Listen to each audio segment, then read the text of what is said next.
Hey guys, and welcome back to another Lightroom editing tutorial. So just before we start, please leave a subscribe and I hope you guys enjoy this tutorial.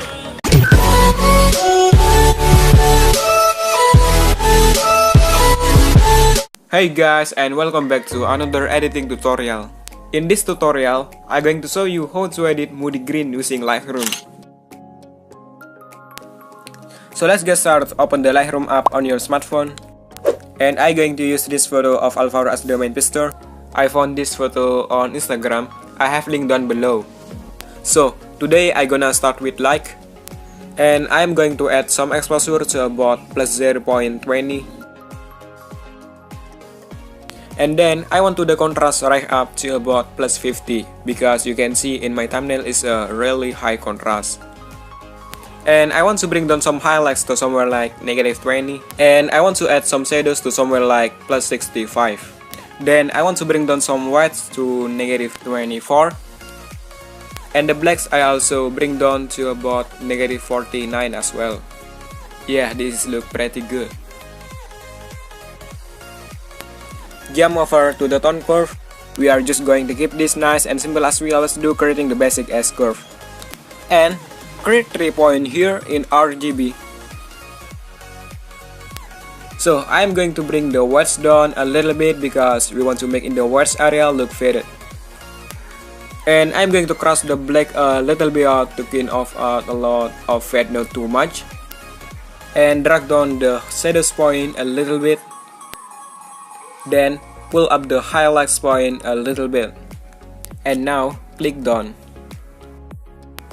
Move over to the color, and in here I'm going to change the vibrance to about 10 and then the saturation down to negative 19.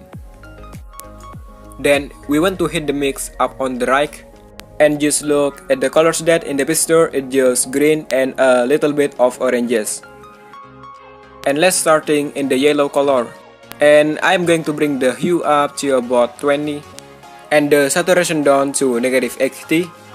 Then the luminance down to negative 15. Jump over to the green, and I'm going to bring the hue down to negative 25 and the saturation down to negative 64. Then the luminance up to plus 10. It just really desaturating this photo as you see in each photo as well. Moving on to the aqua tones, and drag down the hue to about negative 50. Then the saturation down to negative 79. Then lastly, we are going to the blue. Bring the saturation down to negative 75 and the luminance up to plus 30. And now you can see in the sky look white. And then click done. And we are going to go to effect. And if you see on my thumbnail, this photo the clarity level looks super high. So I'm going to bring that up to about plus 51. And I'm going to bring the D-hash up to about plus 50 to get dark effect. Then we are going to move over to the split tone. And if you on my thumbnail, we can see that he uses a nice blue on the highlights and a bit of greenish blue on the shadows. So we are going to bring the hue up to about 215 over the blue.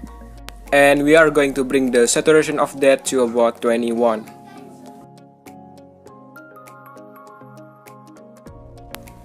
And then move over to the shadows, and we are going to find a nice greenish blue range over here, maybe somewhere in the 190. And then we are just going to bring that saturation down a little bit, maybe to about 11. That's looking pretty good. And now click done. And I think adding a vignette effect looks good. So drag down the vignette a little bit and set it to negative 6. Then go over to details, and now I'm going to change the sharpening to about 20. Scroll down till you see noise reduction and push that up to 15.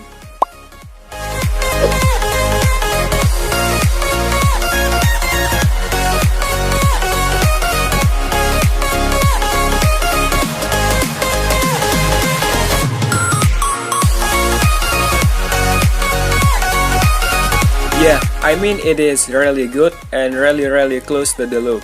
We can see how it works pretty well with semi-portrait style and landscape in the background along with the greens and blues of the picture. I think we have done a pretty good job here. This is looking very moody green. And I hope you guys have enjoyed this tutorial. If you did like this video, please leave a like. Thank you so much for watching. And I want to apologize to you if my English is not good. Oh yeah. And see you again next video.